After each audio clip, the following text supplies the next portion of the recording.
محمد خان ایک سوال آپ سے پوچھ سکتا ہوں؟ آپ کا پروگرام ہے، پوچھیں سر۔ سر علی محمد خان پرہیپس شہریار افریدی ایک کا دور آپ کی جماعت سے، شاید شیریں مزاری یا شفقت محمود میں سے کوئی ایک، شہباز شریف، بلاول بھٹو، پرویز اشرف، یوسف رضا گیلانی، خواجہ آصف، احسن اقبال، ایاز صادق، اکٹھے بیٹھ کے اگر باتیں کہیں کر سکتے ہیں تو مسائل کا حل کیوں نہیں ڈھونڈ سکتے؟ میں باقی اس سے زیادہ نہیں پوچھتا۔ مولانا فضل الرحمان سیپریٹلی کر لیں، ان کو سائڈ پہ رکھ لیتے ہیں ہمیں۔ دیکھیں ندیم ملک صاحب، 3-4 باتیں میں کرنا چاہوں گا آپ کی اجازت سے۔ سیاست میں گفتگو ہمیشہ ہوتی ہے۔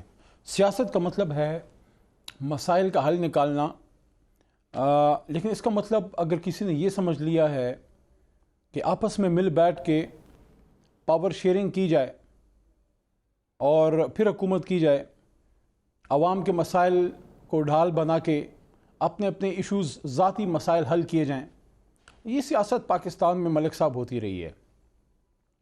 یہ بات اگر کی جائے کہ یہاں کوئی کسی کی سپورٹ سے آتا ہے تو مجھے پھر یہ بتائیں کہ 2002 کی اسمبلی میں فضل الرحمان صاحب کی جماعت ایک الائنس کی صورت میں آئی قاضی حسین احمد صاحب مرحوم کے ساتھ، 70 کے قریب انہوں نے سیٹیں لیں، وہ کس کی سپورٹ سے آئے تھے؟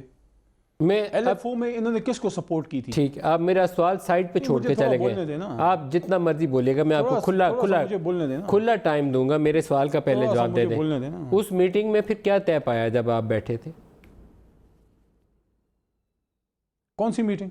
جس کا میں نے آپ کو بندے گنوا کے نام بتائے ہیں سارے پارٹیسپینٹس، اس میٹنگ کا آؤٹ کم کیا تھا، کیا طے پایا؟ وہ تو میرے خیال میں آپ جوائنٹ سیشن کی بات کر رہے ہیں، جب اپوزیشن ناراض ہو کے نکل گئی تھی اور ان کو منانے کے لیے ہم گئے تھے، اس کی بات کر رہے ہیں۔ کیا آپ چاہتے ہیں کہ آن ایئر میں اس سے زیادہ تفصیل بتاؤں اگر آپ واقعتاً انجان بن رہے ہیں؟ ملک صاحب یہ اس میٹنگ میں نہیں تھے جس کا آپ ذکر کر رہے ہیں۔ یہ ضرور کہنا چاہوں گا ملک صاحب، میں طلال چودھری صاحب آپ کچھ ایڈ کرنا چاہ رہے ہیں اس میں؟ سیاست اپنی، طلال چودھری صاحب سے تو میری 2 باتیں ہیں، ان سے تو میں نے 2 باتیں کرنی ہیں۔ ملک صاحب آپ ایک کام کریں نا، کیونکہ آپ 3 ایک بات کر رہے ہیں تو پھر مجھے کم از کم اگر 3 گنا نہیں تو 2 گنا ٹائم تو ضرور دیں تاکہ میں اپنی بات پوری کر سکوں۔ سوال میرے کا جواب دیجیے گا، بولیے جتنا مرضی۔ دیکھیں میٹنگز ہوتی رہتی ہیں، میٹنگز پہ مجھے نہیں پتا آپ کس میٹنگ کی بات کر رہے ہیں، لیکن جہاں تک مجھے پتا ہے، مجھے پتا ہے کہ یہاں اس وقت اپوزیشن سب اپنی مقصد کے لیے ایک ایشو کھڑا کر رہے ہیں۔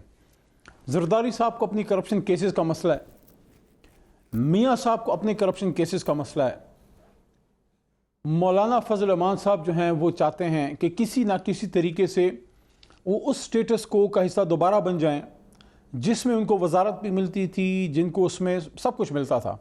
اب یہاں پہ مجھے ایک بات بتائیں ندیم ملک صاحب، آپ کی یادداشت کو مولانا صاحب اپنی بات کا پھر کر لیں بات، نہیں میں اس طرح نہیں ہوتا، آپ صبر سے کام لیں، صبر سے کام لیں نا، تھوڑا صبر سے کام لیں۔ علم میں اضافہ لانا چاہتا ہوں، میں آپ کے علم میں اضافہ لانا چاہتا ہوں علی محمد صاحب۔ جب آپ کریں گے، جب کریں گے تو پھر آپ جب میرے علم میں اضافہ کریں گے تو مجھے پھر ظاہر ہے مجھے نہ ڈیزل کے پرمٹ چاہیے، مجھے ایسی کوئی چیز نہیں چاہیے، میں اپنی بات کر لوں، اپنی باری میں بات کرتا ہوں۔ میں اگر آپ کے علم میں اضافہ کروں، مولانا صاحب نہ 90 کے الیکشن میں اسمبلی میں تھے اور نہ 97 کے الیکشن میں اسمبلی میں تھے۔ عطاء الرحمان صاحب اس کے لیے علماء حق موجود ہیں، میں ان سے پوچھ لوں گا۔ میں جو عرض کرنا چاہتا، سیاست کر رہے ہیں آپ، ہم بھی سیاست کر رہے ہیں۔ آپ کیوں نکل رہے ہیں؟ کیا سیاسی بنیاد پہ نکل رہے ہیں، مذہبی بنیاد پہ نکل رہے ہیں؟ دونوں کا میرے پاس جواب ہے۔ سیاسی بنیاد پہ نکل رہے ہیں تو مجھے یہ بتائیں آپ کے پاس حل کیا ہے؟ کیا آپ کے پاس حل یہ ہے کہ 1 لاکھ بندہ یہاں پہ آ کے تو کیا ہو جائے گا؟ کیا آپ یہ سمجھتے ہیں آپ کی خام خیالی ہے 1 لاکھ کی؟ کسی طریقے سے گرا کے آپ کتنے لاکھ لائیں گے؟ اس حکومت کو کسی نہ کسی طریقے سے گرا کے کم سے کم محدود اندازے میں 15 لاکھ سے زیادہ لوگ لے کر آئیں گے۔ 15 لاکھ بہت بڑی تعداد ہوتی ہے، ایک شہر کی آبادی ہوتی ہے 15 لاکھ۔ بالکل، اللہ کرے 15 کروڑ آ جائیں ندیم ملک صاحب۔